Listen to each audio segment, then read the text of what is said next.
के प्रकटीकरण के अंदर क्या क्या प्रकट होता है।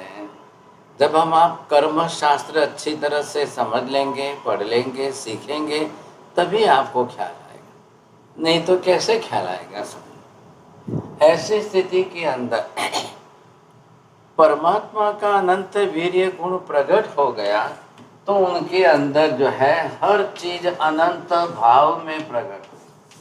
तो ये अनंत दान भी हो गया, अनंत लाभ भी हो गया, ये अनंत भोग भी हो गया, और ये अनंत उपभोग हो गया।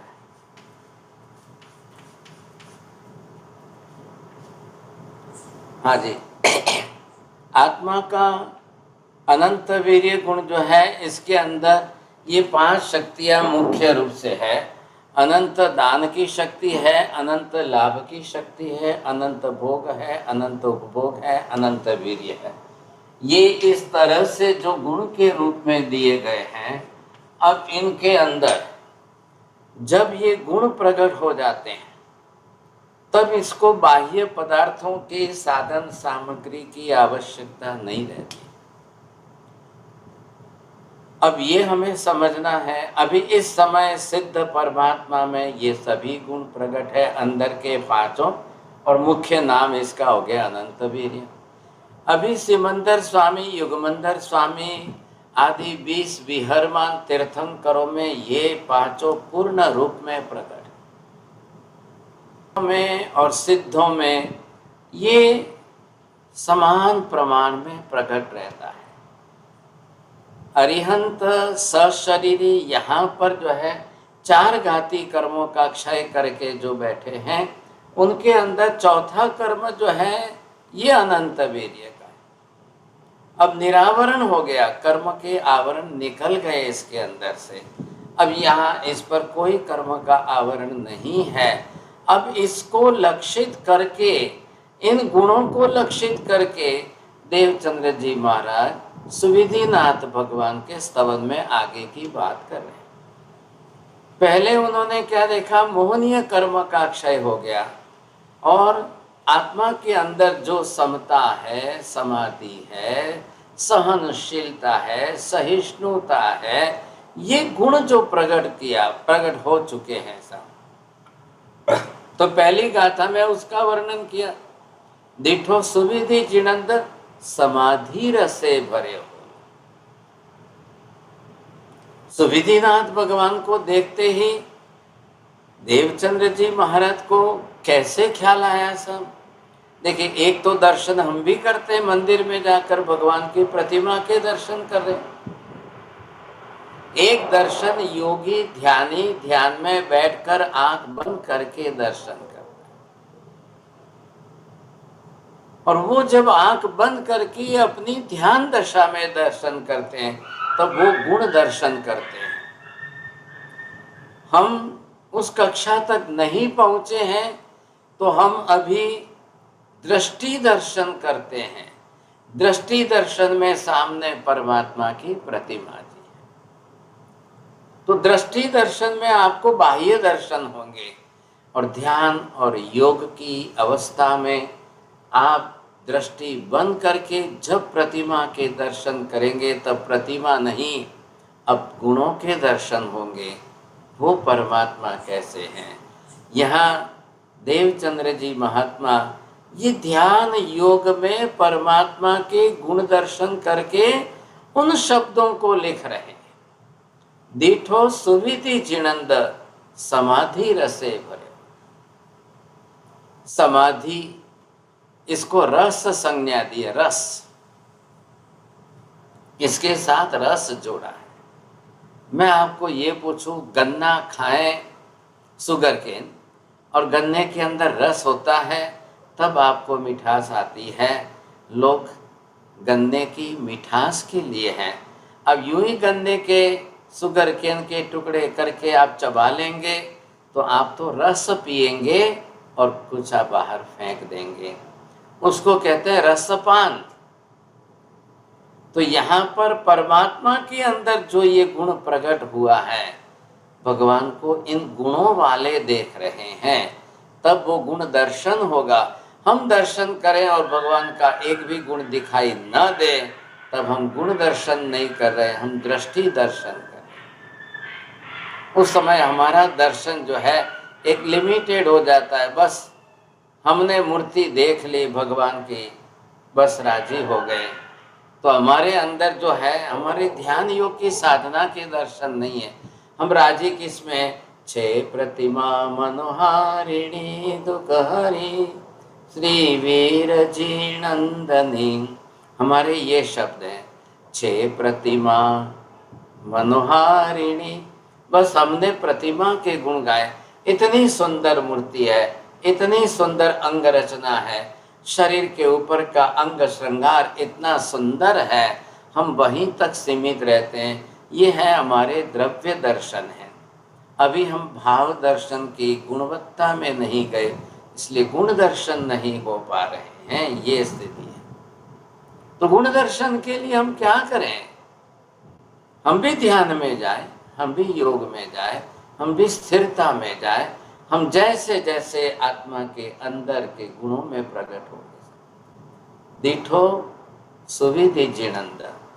अब सुविधिनाथ भगवान को कैसा देखा है इन्होंने?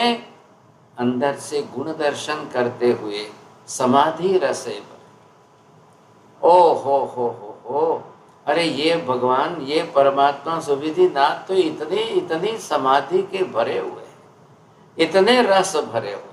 आप दुकान में जाओ शुगर केन गन्ना खरीदने को, और फिर देखो कि अरे अरे वाह, क्या क्या रस भरा हुआ है, इतना मधुर मीठा रस भरा हुआ है। तो यहाँ पर जो है परमात्मा को देख करके उनके गुणों को प्रकट किया। और जैसे ही भगवान को देखा और भगवान के समाधि गुण को, समता के गुण को, सहिष्णुता के गुण को, सहनशीलता के गुण को इस तरीके से भरा हुआ देखा, तो सुविधिनाथ भगवान के गुण को देख करके साधक योगी महात्मा को खुद को लगा, भास्यो आत्मस्वरूप अनादीनो विसर्यो।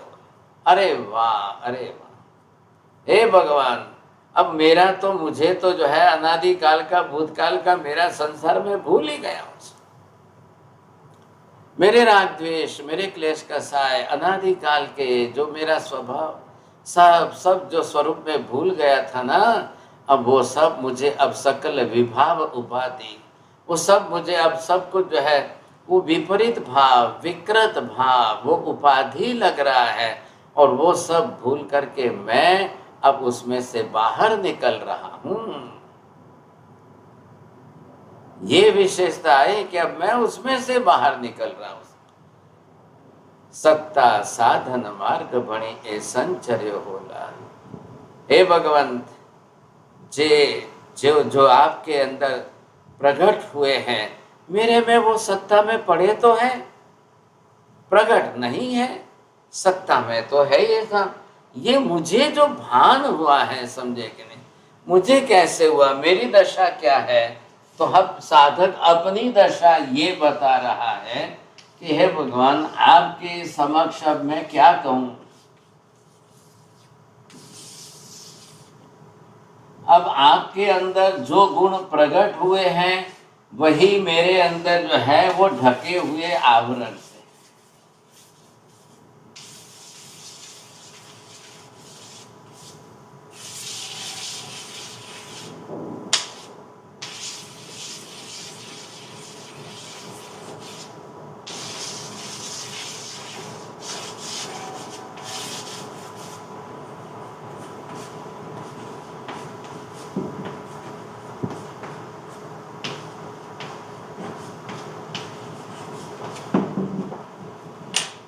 अब दो के बीच में थोड़ी सी तुलना करिए सब। भगवान का भी हमने देखा है, हमारा भी देख लीजिए आप। हमारी स्थिति कैसी है इस समय, परमात्मा की स्थिति किस प्रकार की कैसी है। अब ये स्थिति हमारी है, ये स्थिति परमात्मा की है सब। अब इन दोनों की कक्षा में थोड़ी सी तुलना करेंगे, तब हमको ख्याल आएगा। इसलिए यहाँ पर ध्यान रखिए, पहले के स्तवनों में भी यही बात आई थी। देवचंद्र जी महाराज का कंसेप्ट क्या है? प्रभु आप निमित्त हो, उपादान मुझे मेरा प्रकट करना है। आधार आपका ले रहा हूं मैं, गुण दर्शन आपके कर रहा हूं, लेकिन आपके निमित्त से मुझे मेरे गुणों का दर्शन होना चाहिए।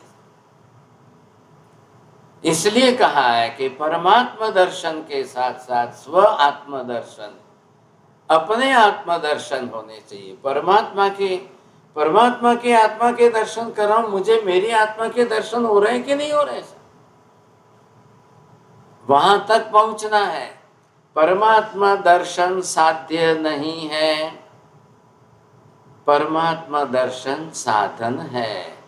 स्व आत्म दर्शन साध्य है।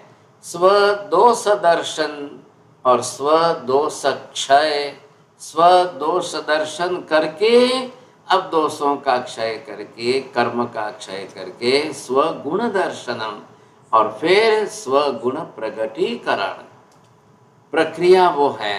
उस प्रक्रिया तक आप पहुंचे तब आपको ख्याल आएगा, नहीं तो नहीं ख्याल आएगा। एक के बाद एक स्टेप है, एक के बाद एक स्टेप है, उससे कैसे आगे बढ़ना है।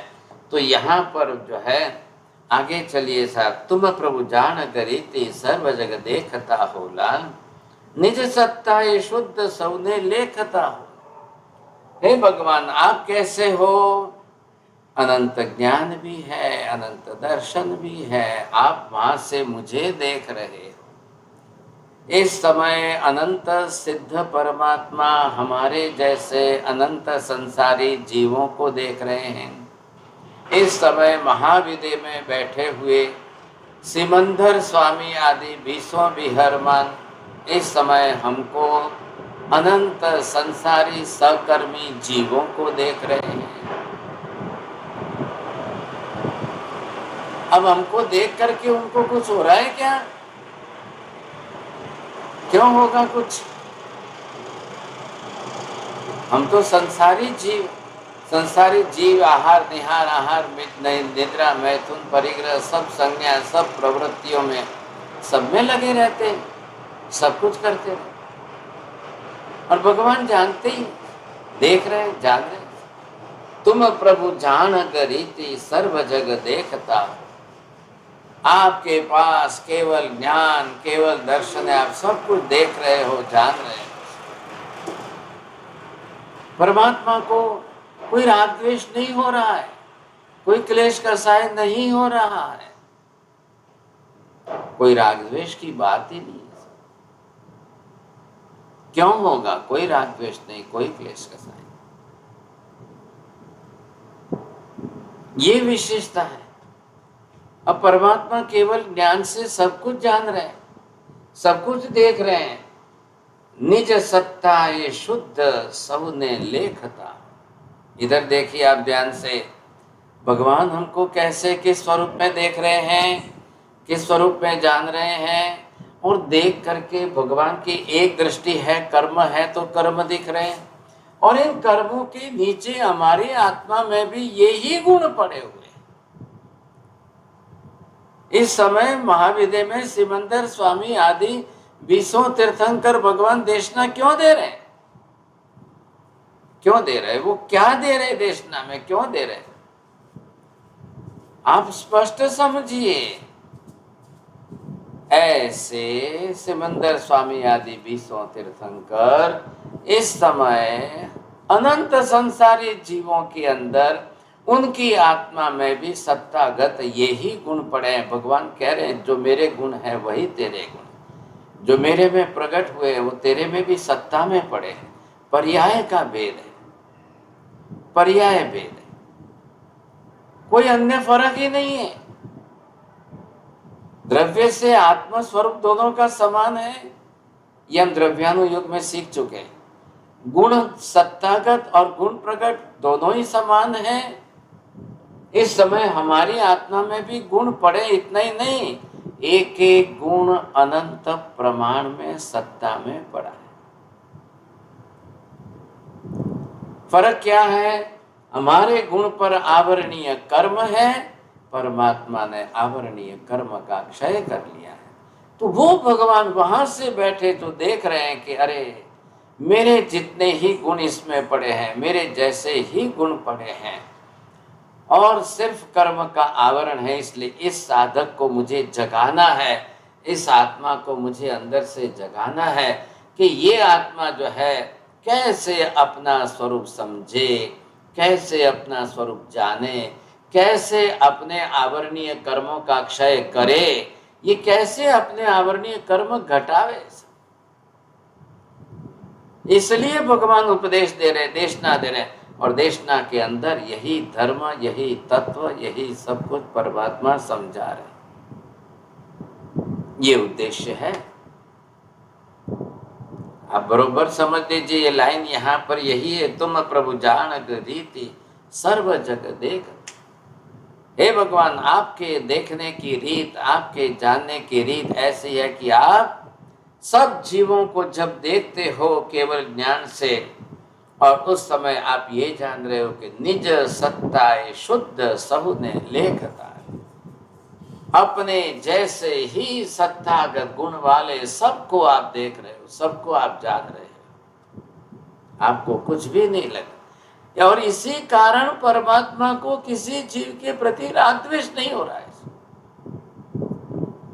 ये बड़ी विशेषता है कि बस ये सबसे बड़ा कारण है कि भगवान को अब किसी जीव के ऊपर रत्ती भर कोई राग द्वेष ही नहीं हो रहा है। अब तो भगवान वीतरागी बन गए, अब राग द्वेष का कोई कारण ही नहीं बन रहा है। अब यही हमें भी करना है, लेकिन इस समय हमारे अंदर राग द्वेष पड़े हैं। हम किसी को भी देखते हैं राग द्वेष करते हैं, किसी को भी जानते हैं राग द्वेष करते हैं, किसी के भी साथ संबंध में जुड़ते हम राग द्वेष करते हैं, किसी के भी साथ हमको राग द्वेष क्लेश कसाय हो रहे हैं। सब हमें ये नहीं करना है। हम इस राग द्वेष में से उभर के बाहर निकल जाए। ये जीव भी मेरे जैसा ही जीव है। आज अपने कर्म के कारण ये कुछ भी हो, किसी भी पर्याय में हो, है तो मेरे जैसी आत्मा ही है। हमने गंधर्वाद के अंदर भी ये समझ लिया, द्रव्यानुयोग के अंदर भी ये समझ लिया, सत्तागत समानता से ये समझ लिया है। और यहाँ परमात्मा हमको जिस तरह से देख रहे हैं, और अब उसमें से हम ये समझना है, पर परिणति अद्वेषपणे उपेक्षता। अब भगवान को जो है किसी के प्रति कोई द्वेष भाव, कोई राग भाव, ये मेरा, ये विपरीत, ये मेरा कुछ भी नहीं लगता है। हमको रोज लग रहा है, हमको रोज लग रहा है कि आ मारो मित्र छे ना मारो शत्रु छे, ये मुझे शत्रु मान रहा है, ये मुझे मित्र। ये हमारी वृत्ति है। परमात्मा उस कक्षा पर पहुंच गए, उनको कुछ नहीं लग रहा है। क्यों? निज सत्ताए सौने हुए, अपने जैसी सत्ता वाले परमात्मा सबको देख रहे। पर परिणति अद्वेषपणे उपेक्षता। अब भगवान में राग द्वेष नहीं करना है, उनको राग द्वेष नहीं हो रहा है। अद्वेष भाव से भगवान के अंदर अब जा करके भोग्य पड़े निज शक्ति अनंत गवेख। आत्मा की भोग उपभोग शक्ति जो अनंत स्वरूप में पड़ी है, वही सब जीवों में पड़ी। हमने कितने प्रमाण में गुण प्रकट किया है। ये अंदर मैंने बीच में इतनी जगह रखी है ना, ये बस इतना गुण हमारा प्रकट है, और बाकी का आवरणीय कर्मों से ढका हुआ दबा। और ये आवरणीय कर्म से दबा है, इसके कारण हम दुखी हैं। कर्म के कारण हम दुखी हैं। गुणों के कारण अगर ये गुण हमारे प्रकट हो जाए तो कितने मजा आ जाए। अनंत दान, अनंत लाभ, अनंत भोग, अनंत उपभोग, अनंत वेद। हमारे पास क्या है, परमात्मा में क्या है, दोनों में फर्क क्या है? थोड़ा इधर देखिए, आपको फर्क है। हमारे इस समय आवरणीय कर्म से दबे हुए, ढके हुए होने के कारण, इन आवरणों के कारण जो है, हम अभी औपशमिक भाव के या क्षयोपशमिक भाव के जितने प्रतिशत में हमने कर्म प्रमाण, कर्म की प्रकृति का उपशमन किया है या क्षयोपशम किया, तो हमारे दान लाभ भोग उपभोग बाह्य पदार्थों में हो जाए। अब भगवान के आवरणीय कर्म ही नहीं है तो ये भोग उपभोग की शक्ति सारी परमात्मा के निज गुण में। फर्क समझ में आ रहा है आपको? अभी सुविधिनाथ भगवान कहाँ है? इस समय एट प्रेजेंट वर्तमान में सुविधिनाथ भगवान सिद्ध स्वरूप में, और सिद्ध स्वरूप में भगवान होते हुए भी इस समय वर्तमान के अंदर भी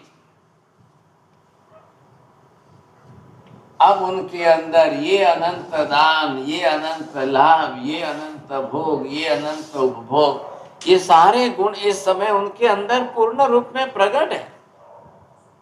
कल आप बोलेंगे कि नहीं भगवान दान तो आपता नहीं, क्या दे रहे हैं भगवान, दान कहाँ दे रहे हैं भगवान, क्या दे रहे हैं? अब उनको देना नहीं है, अपने ही गुणों का अनुभव खुद में करना है। अपने ही गुणों का अनुभव खुद में करना है। हमारे लिए इस समय ये दानांतराय कर्म बन गया, ये लाभ गुण लाभांतराय कर्म बन गया, ये भोगांतराय, ये उपभोगांतराय, ये वीर्यांतराय। इस समय हमारे अंदर ये गुण आवरणीय कर्म वाले गुण, और गुण के नाम के साथ में अंतराय शब्द जोड़ दिया। अंतराय का मतलब है कि अवरोध करने वाला, रोकने वाला। तो ये गुण के साथ शब्द जुड़ जाने से दानांतराय, लाभांतराय, भोगांतराय, उपभोगांतराय, वीर्यांतराय। अब हम दान दे नहीं, हम बाह्य प्रवृत्ति वाले, हम दान दे नहीं पाते हैं, हमको लाभ हो नहीं रहा है, ये हमारा अवरोध आ रहा है, ऑब्स्ट्रक्शंस खड़े हो रहे हैं, रुक रहा है काम, और इनके साथ हमने अपना सुख जोड़ा है।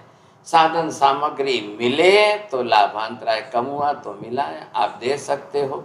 लेन देन के व्यवहार में लोगों को सुख लग रहा है, भोग उपभोग के व्यवहार में लोगों को सुख लग रहा है, और स्वयं अपनी शक्ति का उपयोग अपने में करके वो सुख भोग रहे हैं।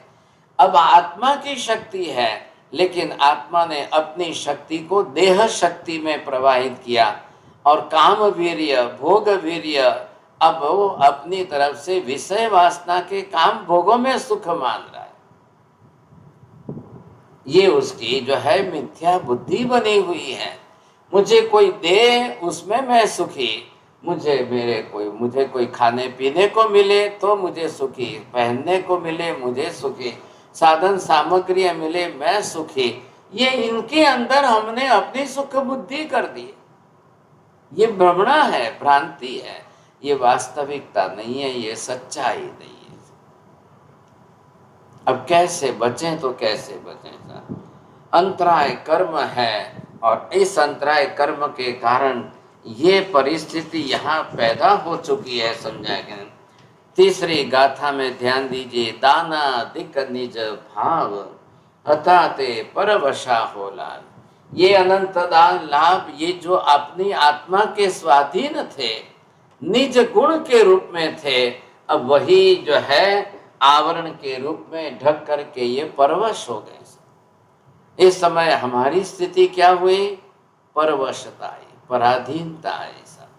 कोई देगा तो मिलेगा, कोई देगा तो खाएंगे, कोई देगा तो जा करके, ये हमारी पराधीनता हो गई।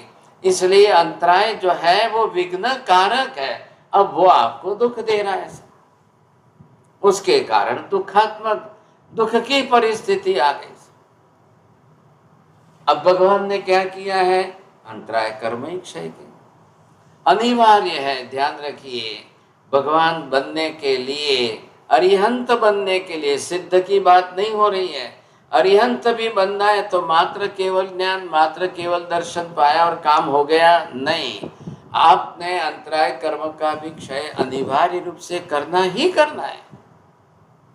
इसलिए 4 घाती कर्मों का विभाग लिया। ये आत्मा का घाती कर्म है।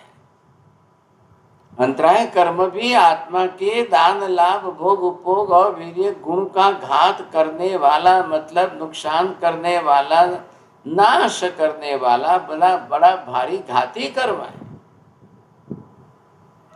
इसलिए इसको नहीं हटाएंगे तो नहीं चलेगा काम। इसलिए भगवान बनने वाली आत्मा को 12वें गुण स्थान पर वितरागता पूर्ण रूप में प्रकट कर लेनी पड़ती है, और 12वें से 13वें जाने के बीच में ज्ञानावरणीय, दान और दर्शनावरणीय और अंतराय, इन तीनों कर्मों की प्रकृतियों का क्षय करना है। ज्ञानावरणीय की 5 प्रकृति, दर्शनावरणीय की 9 प्रकृति, अंतराय कर्म की 5 प्रकृति, इस तरह से 19 प्रकृतियों का क्षय 12वें गुणस्थान के एंड में करके फिर 13वें पर जाए तो वहां प्रकट हो जाए।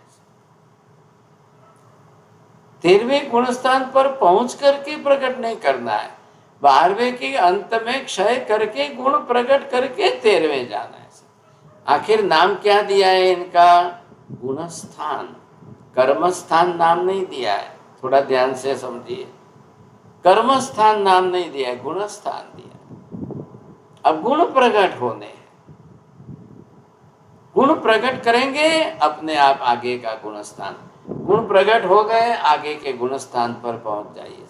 कर्मस्थान क्या नाम देना है? कर्म तो है ही ऐसा, कर्म तो पड़े ही है, सत्ता में पड़े। ऐसी स्थिति में आत्मा को आगे ले जाना है। अब यहाँ पर दाना अधिक निज भाव हता जे पर वशा। हे भगवान, ये जो दानादि गुण जो थे वो अंतराय के रूप में पराधीनता जो थी, अब वो आवरणीय कर्म का क्षय होने से आपके अंदर अनंत दान गुण प्रकट हो गया। मेरे में अभी तक प्रकट नहीं हुआ, मैं मेरा स्वरूप देख रहा हूं तो मुझे नहीं लग रहा है ऐसा। ते निज सन्मुख भाव ग्रही लही तुझ दशा हो। अब परमात्मा को देख करके क्या साधक को अपने आप के लिए कुछ लग रहा है? मैं आपको एग्जाम्पल दूं, संसार के अंदर एक स्त्री अपने से दूसरी स्त्री को देख करके जेलसी क्यों करती है? कुंजलबेन करे छे कोई शा માટે करता હશે?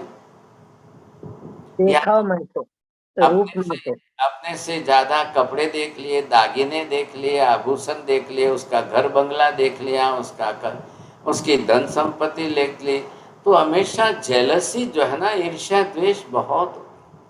आपको भगवान के गुण प्रकट देखकर और अपने गुण ढके हुए देखकर भगवान के प्रति जेलसी हो रही है क्या? થાય છે નીલિમાબેન? થયું कोई दाड़ो? आपको अब जेलसी क्यों नहीं हो रही है? अरे करो ना, ऐसी हेल्दी जेलसी जिसको बोलते हैं, करो। आप जेलसी करनी है तो भगवान के प्रति कर लो। हे भगवान, તમે કેમ આવા ગુણવાન થઈ ગયા? તમે આટલી બધી શક્તિ વાળા કેમ થઈ ગયા? તમારા ગુણો અનંત રૂપે કેમ પ્રગટ થઈ ગયા ને અમે કેમ હજી એવા ને એવા રહી ગયા ને हमारा गुणों केम? ये भगवान के साथ करो ना, जाकर जेलसी करो। अरे सही जगह पर करोगे ना तो अच्छा है, that is called the healthy jealousy. संसार में रास्ते चलते हुए किसी को देखकर जेलसी करोगे, क्या होगा? रास्ते चलते हुए किसी का कुछ भी देखकर जेलसी करोगे, आपको मिल जाएगी क्या? एक माँ की 4 बेटियों को भी एक सरीखे बंगले नहीं मिलते हैं साहब। एक माँ की 4 बेटियों को भी एक सरीखी सुख संपत्ति साधन सामग्री नहीं मिल रही है। ये अपना अंतराय कर्म है, समझे कि नहीं? ये सब अपने अंतराय कर्म के कारण है। माँ बाप ने बहुत अच्छा सुखी घर देख करके दी, शादी कराई, लेकिन अब 5-10 साल में उनकी पड़ती हुई नुकसान हो गया, धंधे में जो है गिर गए, किसी की मृत्यु हुई, किसी का कुछ हुआ, एक्सीडेंट हुआ। अब उनके घर की क्या परिस्थिति कैसी हुई, एक बेटी कहाँ पर है, दूसरी बेटी कहाँ पर है साहब। ये बहुत परिस्थितियाँ हैं, बहुत विकट परिस्थितियाँ। संसार के अंदर ऐसी कोई बहन है, बड़ी बहन, जो छोटी बहन को अपने यहाँ से धन संपत्ति देख करके उसका दुख दूर करे? ये कोई छोटी बहन अपनी बड़ी बहन को अपनी धन संपत्ति दे करके उसका घर चलावे, सुखी करे? रसीला बहन એવું કઈ સાંભળ્યું છે क्या? वो साहब ऐसे जी कोई नहीं करतो। वो ऐसे। कुंजल बहन તમે તો હા બોલો, તમારે છે બહેનો છે? કેટલી બહેનો છે? તમે કેટલી? એકલી જ છું। એકલા છો, પતી ગઈ વાત। બોલો હંસાબેન, તમારે કેટલી બહેનો છે? કેટલી બહેનોને સુખી કરો છો?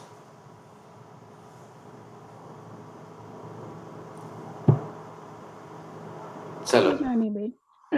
ठीक है ठीक है। हाँ। ऐसी स्थिति के अंदर भगवान के साथ अगर हम ये जेलसी कर लें, हे भगवान तो आप तो कितने महान बन गए, आपने क्यों सब गुणों को प्रकट कर लिया, इतने जल्दी आपने कैसे प्रकट कर लिया, इतने सब गुण आपके कैसे प्रकट हो गए, नहीं नहीं मैं भी करूँगा सब, मुझे भी करना है, मैं आपके साथ अरे भगवान के साथ जेलसी करोगे ना तो फायदा होगा।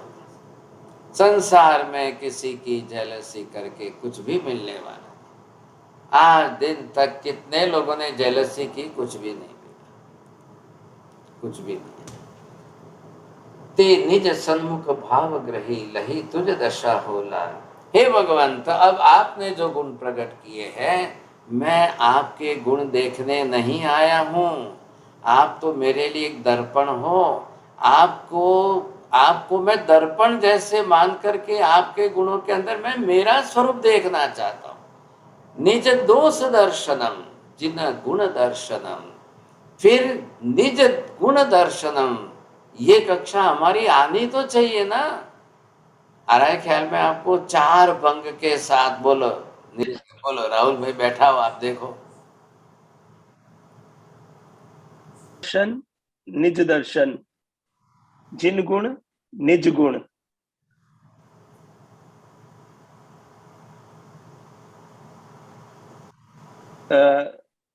निज दोष जिन गुण। आप इसके अंदर 4 भेद कैसे कर पाएंगे? अमन जी आपको बैठ रही है बात कुछ? हाँ महाराज श्री। बोलिए। निज दोष दर्शनम जिन गुण दर्शनम, और जिन गुण दर्शनम निज गुण दर्शनम।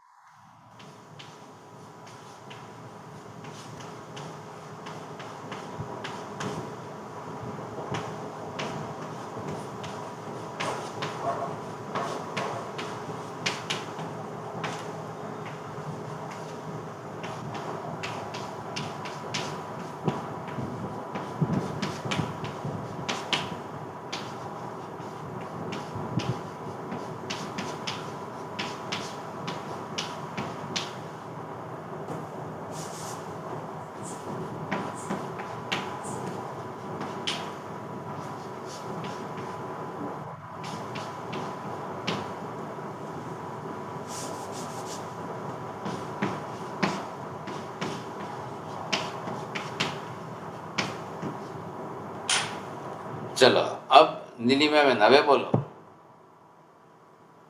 जिना गुण दर्शनम निज दोष दर्शनम, निज गुण दर्शनम, निज गुण दर्शनम, जिना गुण दर्शनम निज दोष दर्शनम, जिना दोष दर्शनम निज गुण दर्शनम, जिना दोष दर्शनम निज दोष दर्शनम। अब इसको बैठाइए, पढ़ तो लिया, ज्योति बेद बोलो। जिन गुण दर्शनम, भगवान के गुण को देख के स्वयं के गुण को देखना, निज गुण दर्शनम। जिन गुण दर्शनम, भगवान के गुण को देखकर निज के दोष देखना, जिन दोष दर्शन, जिन दोष दर्शन, ऐसा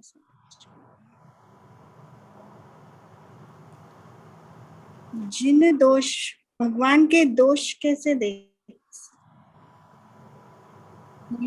अरे दुनिया में बहुत जात के भगवान हैं, दुनिया में जात जात के भगवान हैं, ऐसे भगवान हम देखते हैं जिनके अंदर दोष भरे पड़े हैं,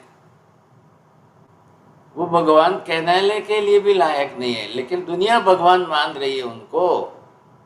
और मैं अपने गुण को देखूं, मैं नहीं जा रहा हूं ऐसे रास्ते में, मुझे कई मंदिर आते हैं, कई जगह आती है, हम जानते हैं, हम समझते हैं भाई ये किसका मंदिर है, ये कौन सा मंदिर है, ये किस भगवान का मंदिर है, यहाँ कौन से भगवान है। अब आजकल तो दुनिया में आप जानते हो ना, चल पड़े, साईं बाबा एक भगवान बन गए सब। अब कोई बोलते ये भी भगवान है, कोई बोलते ये भी भगवान है। अब चलो भाई, जिसको जो बोलना है बोलो, लेकिन ऐसी स्थिति में क्या करेंगे? तो आप अपना उस समय उनके दर्शन करने के बजाय अपने आप में निज गुण दर्शन, आप सम्यक दर्शन पा चुके हो, आप सम्यक दृष्टि कक्षा के साधक बन गए हो। आप देखो अपने गुण दर्शन, आप उनको मत पकड़ के बैठिए। और अगर हम खुद मिथ्यात्वी हैं और हमको ऐसे ही भगवान भी मिल गए तो फिर दोनों हो गए ना सरीखे, चौथे नंबर वाले दोनों एक सरीखे हो जाएंगे फिर। तो ऐसे ये जो भेद हैं आपके, इन सब भेदों के अंदर से अब हमको क्या करना है, हमको यहाँ पर क्या करना है? पहले नंबर पर क्या होगा? जिन गुण दर्शनम निज दोष दर्शन। भगवान के गुण देखो और मुझे मेरे कर्म का दोष याद आ। फिर भगवान के गुण देखो और मुझे भी मेरे गुण याद आ, क्योंकि वो सिद्धांत याद रखना है जो हमने द्रव्यानुयोग के अंदर सीखा है। वो सिद्धांत याद रखना है। हे परमात्मा, जैसे आपकी आत्मा है वैसे मेरी आत्मा है, जैसे आपके गुण है वैसे मेरे गुण है, जितने आपके गुण है उतने मेरे गुण है। हमने द्रव्यानुयोग में क्या सीखा है? गुण आत्मा में बाहर से आता नहीं है, सत्तागत रूप में गुण आत्मा में ही पड़े हुए हैं। मात्र हमको अंदर से गुण प्रकट करने हैं। कैसे होंगे? आवरणीय कर्मों का क्षय होगा तब गुण प्रकट होंगे। तो भगवान मेरे लिए साध्य नहीं है, भगवान साधन है। परमात्मा आलंबन रूप में, निमित्त रूप में, साधन के रूप में भगवान। मेरा लक्ष्य आप नहीं हो, मेरा लक्ष्य मेरे कर्मों का क्षय करके मेरे गुणों को प्रकट करने का मेरा लक्ष्य। ये पहले आप साध्य बनाइए। दृष्टि बदलनी है। अभी अभी हमारी कौन सी बाल दृष्टि है? हम बच्चे की तरह से, छोटे नन्हे मुन्ने बच्चे की जैसी बाल दृष्टि है। अभी मात्र जो है दृष्टि दर्शन है। अभी हम भगवान के सिर्फ दृष्टि दर्शन कर रहे हैं, इसलिए हमें रोज जाना पड़ता है, मंदिर जाना है, मंदिर में दर्शन करना है, भगवान की पूजा भक्ति करनी है, तो हमको प्रतिमा देखनी है, प्रतिमा के दर्शन करने। लेकिन ये अभी निमित्त बना करके इसको भाव की कक्षा में लाकर निज गुण दर्शन करना, परमात्मा के गुण दर्शन करके निज गुण दर्शन की कक्षा कभी ना कभी तो लानी पड़ेगी। हमारा 100 बरस का आयुष्य, तो 100 बरस तक क्या हम ये बिल्कुल बाल कक्षा के ही बने रहेंगे? बाल कक्षा के ही बने रहेंगे हम 100 साल तक भगवान के जो है बस हम यही प्रतिमा दर्शन ही करते रहेंगे। अभी हमारी क्वालिटी आगे बढ़ेगी कि नहीं बढ़ेगी सर? ये हमें करना पड़ेगा, बिल्कुल करना पड़ेगा, ऐसे तो नहीं चलेगा सर। बहुत बड़ी विशेषता है ये कक्षा जो हमें लानी है। तो क्या करेंगे साहब? तो यहाँ पर जो है प्रभु नो अद्भुत योग स्वरूप तणी रसा हो लाल, भासे वासे तास जास गुण तुझ जिसा हो लाल। प्रभु नो अद्भुत योग, भगवान का अद्भुत योग मिला है। हम दर्शन करने जाते हैं, मंदिर जाते हैं, तीर्थ में जाते हैं, तीर्थ यात्रा में जाते हैं, तब हमारे लिए एक अच्छा निमित्त है कि भगवान अद्भुत योग मिल गया, बहुत ऊंचा योग। संसार में रोज मिलते हैं ना लोग, संसार में कितने किस किस प्रकार के लोग मिलते हैं, कैसे कैसे लोग मिलते हैं। और संसार में तो रोज मिले वो तो कितनी देर के लिए मिलते हैं। कोई 1 दिन के लिए मिला, कोई 2 दिन के लिए मिला, कोई 4 दिन के लिए मिला, कोई जर्नी में साथ में मिल गए, कोई कहीं रहने में साथ में मिल गए साथ। लेकिन एक कन्या के लिए तो जो जिंदगी भर के लिए मिल जाए उसके लिए तो कितनी बड़ी बात है। तो ये जो है आपको ये समझना है। तो ये हमको मिले तो परमात्मा के प्रति हमने क्या भाव रखा है। संसार में ऐसे भाव किसी के प्रति मत रखना। आज जिसको जो पति मिला है तो ऐसा नियारा मत करना कि मुझे अगले जन्म जन्म यही पति मिले। आज जिसको जो पत्नी मिली है तो कोई ऐसा नियारा मत करना कि जन्म जन्म यही वापस मिले। ये गलती मत करना, लेकिन परमात्मा के साथ करो। ये भगवान मिले हैं, यही भगवान फिर से अगले जन्म में मिले। ये भगवान मिले हैं, ये जन्म जन्म मिले। ता देव दिज बोहिम भवे भवे पास जिण चंद। हे भगवान, हे परमात्मा, जन्म जन्म फिर से आप मिलना मुझे। जैन शासन के सिद्धांत कैसे हैं? वारित जय जय भी नियाण बंदरम वीराय, तुह समय तहवी मम हुज्ज सेवा, भवे भवे तुम चलना। चलनानम। हे परमात्मा, हे भगवंत, मेरी ये प्रार्थना है और मैं आपके सिद्धांतों को स्वीकार करता हूं। वारित जय जय भी नियाण बंदरम वीराय, हे परमात्मा, आपके जैन शासन में ये ऐसा मांगना कि बार बार आपका चरण मिले, बार बार आपका योग मिले, ये कोई नियाणा के रूप में हो और वैसा कोई निषेध किया गया हो। वारित जय जय भी निवारण किया, ना कहा है, ऐसा नहीं करना, लेकिन ये मेरे हित के लिए है, मेरी आत्मा के कल्याण के लिए बहुत ऊंचा है। तुह समय, हे भगवंत, आपके समय का मतलब सिद्धांत में, तुम्हारे शास्त्र में, तुम्हारे सिद्धांत में, तहवी मम हुज्ज सेवा, तथापि मेरी ये सेवा बनी रहे। भवे भवे, कब तक बनी रहे? जन्म जन्म बनी रहे। तुम चलनानम, आपके चरण कमल की सेवा मुझे जन्म जन्म मिले सा। तो इससे क्या हुआ? इसमें नियाणा नहीं हुआ, लेकिन भविष्य के भावी धर्मों के जन्मों में परमात्मा का ये धर्म मिल जाएगा तो मेरा कल्याण हो जाएगा। क्या मालूम आज मैंने सम्यक दर्शन प्राप्त किया है या नहीं। मान लो मैंने कर लिया है और अगले जन्म में वापिस ये मेरा सम्यक दर्शन चला तो नहीं जाएगा, वमन तो नहीं हो जाएगा, हाथ से निकल तो नहीं जाएगा। हे भगवंत, आपका योग मिलता रहे, आपका योग मिलता रहे। तो मुझे संभावना है कि गया हुआ भी वापिस आए। महावीर स्वामी का सम्यक दर्शन तीसरे भव में गया ना नहीं, लेकिन फिर वापिस जो है मार्ग पर आ गए, फिर वापिस शासन मिल गया, धर्म मिल गया। आप तीसरे भव में गया, वो 16वें भव में फिर वापिस आ गया और फिर शासन मिला, तब जाकर के महावीर स्वामी भगवान फिर वापिस मार्ग पर आए। आखिर 27वें जन्म में वो अपना कल्याण साध के मोक्ष में चले गए। ये विशेषता हुई ना, तो हमें भी ये करनी तो पड़ेगी।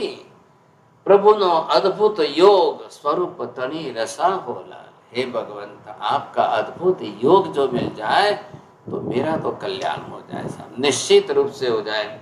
वासे वासे दास जैसा मुझे ये लग रहा है कि मेरा जो भूतकाल के भवों के अंदर जो है, अब परमात्मा मैं आपको वापस दोबारा कैसे प्राप्त करूं। भगवान को वापस प्राप्त करने के लिए ये भक्ति, ये गुणगान, ये रस की निष्पत्ति, ये बहुत काम आएगी साहब। बोलिए राहुल साहिब जी, जैसे अभी जिन दोष दर्शन, तो उनको तो हम जिन कहेंगे ही नहीं। जो बरोबर है, वो तो कह रहे हैं ना अपने आप को, वो लोग तो कह रहे हैं, उन्होंने भगवान ही तो नाम दिया है। वो भी जिन बोलते हैं, जितेंद्रिय बोलते हैं, शब्द का प्रयोग तो वो भी यही कर रहे हैं। ठीक ठीक क्या है, करना साहब, हम नहीं समझते उनको जिन, लेकिन वो समझते हैं। ऐसा सोचा था कि राहुल जी उसी समय ये आशय समझ जाएंगे, मैंने ऐसा सोचा था, लेकिन अब मेरा भ्रम खुल गया। हाँ जी बोलिए, और किसको पूछना है। वासे वासे तास जस जिस गुण तुझ जिसा हो लाल, ये किसको लगने वाला है। चौथी लाइन है तीसरी गाथा की, ये किसको फील होने वाला है। जिसको, जिस साधक को आपके जैसे गुण खुद के लग रहे हैं, उसको ये लगेगा। ख्याल आया? तो ये आप अंदर से पहले समझ जाएंगे, तभी आपको ख्याल आएगा। तो ये जो है तुझ जिसा, दो बात लग रही है आपको। तुम्हारे जैसे मेरे गुण हैं, ये भाव आया, या तुम्हारे जैसा मुझे बनना है, ये भाव आया। दो में से कौन सा लगा है तृप्ति बहन, बोलो। आपके जैसे ही मेरे गुण हैं। चलो अभी इनका यहाँ एक स्टेप पर आए हैं। आपके कौन से लग रहे हैं साहब? बोलो, कुंजल बहन बोलिए। સત્તામાં પ્રભુ જેવા જ મારા ગુણ છે. चलो माता जी, आप तो दोनों बोलेंगे कि 3-4 और बोलेंगे? साहिब जी, जैसे आपके गुण हैं मुझे भी वैसे ही अपने गुण प्रकट करने हैं. अभी तक कोई ये नहीं बोल रहा है। गुण के बारे में आपने बोला तुम्हारे जैसे गुण मुझे मेरे, ये कोई नहीं बोल रहा है कि जैसे तुम गुणी बन गए वैसा मैं भी बनूं। मुझे जो ये लगना चाहिए कि जब गुण प्रकट होंगे तो मैं भी, आप भी तो गुणों से ही तो महान बने हो। भगवान कोई अन्य किसी रीत से महान नहीं बने हैं, गुणों से ही भगवान महान बने हैं। मुझे भी बाहर की दुनिया की लीला लहर से मुझे महान नहीं बनना है, मुझे भी आत्मा के गुणों को ही प्रकट करके महान बनना है। वो आपको मालूम है दुनिया में एक भगवान ऐसे बन गए कि वो बाहर की साधन सामग्री बहुत बड़ी बड़ी पहन करके रख करके वो अपने आप को बड़े भगवान के रूप में, 2 करोड़ रुपए की घड़ी पहने, 2 करोड़ रुपए की वो चौगा पहना, 2 करोड़ रुपए की टोपी पहनी, 2 करोड़ की गाड़ी में वो आते थे। लोग उनको देख कर अरे बाप रे, इतनी दिव्यता भव्यता और इतनी, ये समझे कि लोग जो है इनको देख देख करके भगवान के जैसे मान ले। हे भगवान, मुझे ऐसा नहीं करना है और मेरे भगवान ऐसे नहीं है। कोई महावीर स्वामी के ऊपर शरीर पर 2 करोड़ की घड़ी नहीं है, कोई उनके शरीर पर 2 करोड़ के दागिने नहीं है साहब, कोई वो 2 करोड़ के गाड़ी में नहीं आते, कुछ नहीं। भगवान तो पैदल ही चल रहे हैं। देवता पागल बने हुए हैं भक्ति में कि भगवान का पैर जमीन पर नहीं, भगवान का पैर जो है कमल पर पड़े। वो सुवर्ण कमल रखते हैं। देवता जो है ये अष्ट प्रातिहार्य ये साथ में चला करके ले जाते हैं। भगवान तो पीछे भी नहीं देख रहे। भगवान तो त्यागी वैरागी है ना। क्या आप भगवान को वापस रागी बना सकोगे? जो एक बार वीतरागी बन जाता है दोबारा हम उसको रागी नहीं बना सकते हैं। ये बड़ी विशेषता समझिए आप। वो अपने सर्व कर्म क्षय करके वीतरागी बने हैं, संपूर्ण मोहनीय कर्म का क्षय करके वितरागी बने, 28 प्रकृति मोहनीय कर्म की क्षय करके वितरागी बने। अब आप उनको अंग रचना करके दागिने पहना करके रागी नहीं कर सकते हो। इसलिए हम भगवान की अंग रचना जो करते हैं, आंगी करते हैं, वो भगवान को रागी नहीं कर रहे हैं, वो अपने राग का त्याग करने की वृत्ति से कर रहे हैं। आप आशय समझ लोगे ना तो हमारे भी राग द्वेष घट जाएंगे। अरे भाई साहब, चांस है, आज की क्लास उनकी 8:15 पर है, हमको अभी 10 मिनट का चांस हाथ में। बोलो किसको प्रश्न पूछना है? जनरल प्रश्न और दूसरे ले लो, इसी स्तवन 24 के, यो देवचंद्र जी महाराज के और किसी विषय की। ये विषय तो अभी इतना ही चला है। अब एक प्रश्न पूछूं?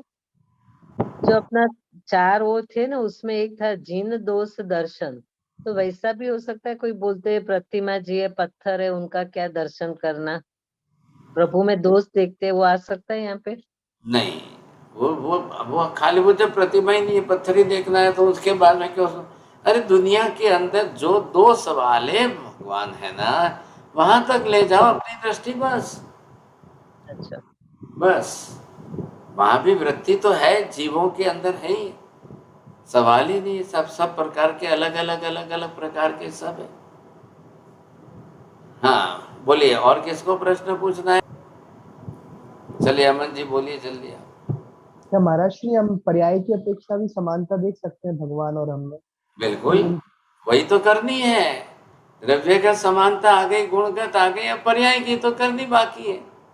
नहीं मतलब अभी वर्तमान में देख सकते हैं क्या उनकी पर्याय भी प्रति समय परिणमन कर रही, हमारी पर्याय भी प्रति समय? बिल्कुल बिल्कुल, उनकी सब पर्याय गुण में प्रति समय परिवर्तन कर रही है, हमारी पर्याय प्रति समय कर्म में परिवर्तन कर रही है। पर्याय का मतलब उनको टाइम गुण में करने लग जाए तो बहुत बड़ी बात है ना। गुण में होने लग जाए, करनी वही है। आ नहीं रही है। इसलिए तो निज गुण दर्शन वाला भी भेद है, निज दोष दर्शन वाला भी। हमको दोनों करनी है, हमारे में दोनों आनी चाहिए। निज दोष दर्शन भी अनिवार्य है और उसके बाद में निज गुण दर्शन है।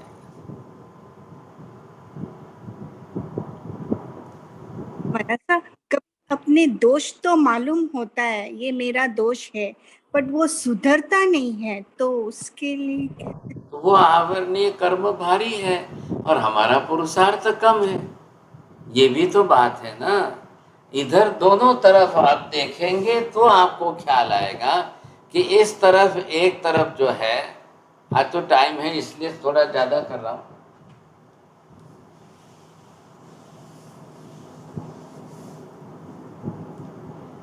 अब नंबर 1 आपको क्या देखना है कि हमारे अंदर जो है निज दोष, और ये जो है दोष क्रम होता नहीं है, गुण प्रगटीकरण नहीं हो रहा है।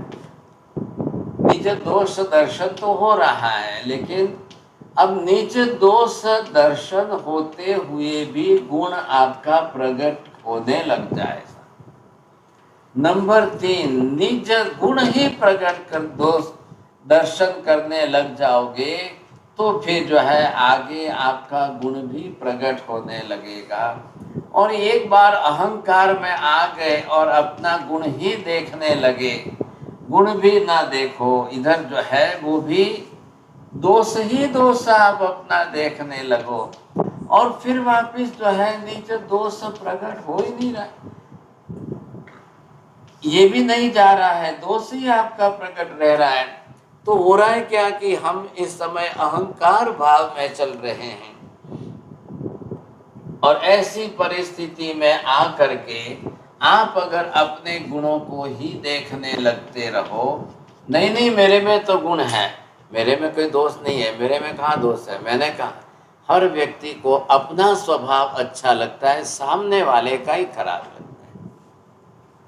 खुद का स्वभाव बहुत अच्छा लगता है, नहीं मैं सबसे अच्छा हूँ। अगर कोई उनको कहने आए, समझाने आए, नहीं नहीं मेरे में कुछ नहीं, उनके अंदर ही है, देख लो आप, मैं आपको बताता हूँ ना सब, वो ऐसे हैं, वो ऐसे हैं, वो ऐसे हैं, वो ऐसे, मैं तो सबसे अच्छा हूँ। ये आप हमेशा देखना, समझे कि नहीं। ये चौथे नंबर वाले जो है तो बहुत मुश्किल वाले, वो अपने दोष घटा ही नहीं सकते, उनके दोष घटते ही नहीं है। ये परिस्थिति होने वाली, और दोष क्षय करने के लिए कृपया दोषी व्यक्ति को मत देखो, गुणी व्यक्ति को देखो। मैं बीमार हूं तो मैं दूसरे बीमार के पास जाऊंगा तो वो भी मेरे जैसा ही रोने लग जाएगा। मैं भी बोल रहा हूँ मेरा भी पेट दुख रहा है, सिर दुख रहा है, वो भी बोलेगा मेरा भी पेट दुख रहा है, सिर दुख रहा है, तो दोनों एक तरीके हो जाए। लेकिन जो डॉक्टर है उनके पास मुझे जाना पड़ेगा। इसलिए जो यहाँ गुणवान है उनकी गुणोपासना हमें करनी है, नहीं तो फिर उल्टा हो जाएगा, ये ध्यान रखना। हाँ साहब, माता जी बोलिए साहब, आज आपको प्रश्न बनाना है। સાહેબ બીજા જે કે છે અમે જીન જેવા છે, શા માટે જીન સાથે સરખાવે છે?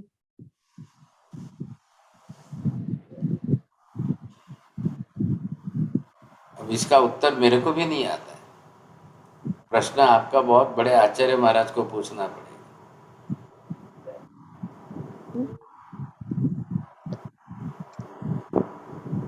हाँ जी, और किसी को पूछना है? बोलो प्रीति बहन। हाँ तृप्ति बहन। हाँ हाँ साहिब जी, एक प्रश्न है कि कई बार हमको लगता है कि ऐसा होने वाला है, ऐसा हो जाएगा भविष्य में, और वो ऐसा हो भी जाता है एकदम, तो क्या वो अवधि ज्ञान की कैटेगरी में आता है या वो कुछ भास, कुछ क्या चीज होती है? कुछ नहीं, कुछ नहीं, ऐसे कभी कागड़ानु बेसुन डालनू पड़ो, बस। ऐसे अवधि ज्ञान को आप ऐसा मान लेंगे रास्ते में पड़ा है क्या? नहीं, अवधि ज्ञान नहीं, मतलब कुछ है क्या ऐसा मन के अंदर भाव? नहीं, ये सब कुछ बात नहीं, ये तो सब सामान्य रूप से विचारधाराओं में चलते रहता है, ऐसा तो होता ही रहता है। नमो रियंताणम, नमो सिद्धाणम, नमो आर्याणम, नमो वज्रायाणम, नमो लोये सर्वसाहुणम, एषु पंच नमुक्कारो सर्वपापप्रणाशनं मङ्गलानं च सर्वेशं परमं हवै मङ्गलम्। मङ्गलं भगवान् वीरो मङ्गलं गौतम प्रभु मङ्गलं स्थूलिभद्राद्या जैन धर्मोऽस्तु मङ्गलम्। चत्तारि मङ्गलम् अरिहन्ता मङ्गलं सिद्धा मङ्गलं साहुमङ्गलं केवलीपन्नतो धम्मो मङ्गलं। चत्तारि लोकोत्तमा अरिहन्ता लोकोत्तमा सिद्धा लोकोत्तमा साहु लोकोत्तमा केवलीपन्नतो धम्मो लोकोत्तमो।